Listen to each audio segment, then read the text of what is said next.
when we're talking about things in more of a street self-defense context. And what that means, that could mean that either I have some forewarning, some pre-fight cues or indicators that something is going to happen, or it could be a very much a surprise attack.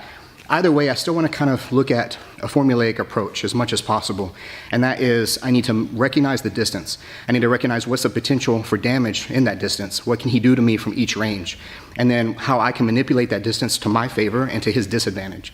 So in the case of, like, if he's trying to swing a punch at me, and this may be a sucker punch that I had very little forewarning about, just enough time to, like, get here and be able to block out and get my head into a safe range.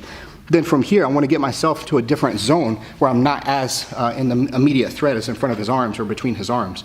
When I go to do that and establish a clinch here, this way, now I'm pretty safe from the elements that he can use to strike me, or at least strike me effectively. And then from here, I can look to take him down, whichever way his posture is dictating that's going to be the most efficient way to do. In other cases, he closes the distance for me. I don't have to crash that distance.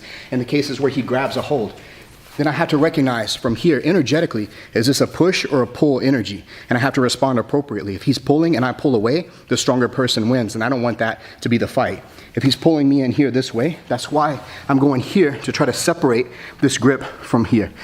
I try to step across to help get extra leverage here, this way, and then end off with a strike to maybe disengage from there, or maybe continue on with other combative measures. Sometimes the attack doesn't even come from the front. Sometimes it's from the back. In the case of where he sneaks up behind me, I have to recognize energetically then, what's he doing to me? What weapons is he taking away? He didn't try to strike me from the back, he grabbed a hold of me.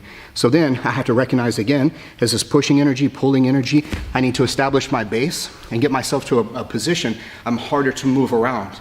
So then in that case here now, I'm not still great, I'm facing my back to him, and he's facing his front to me, so he has the positional advantage. But if I can change the structure and the relationship of our bodies together, now I've really put myself in a more advantageous position where my center line is facing him more and his is off. I now have the ability to manipulate his posture by either throwing or tripping and falling there.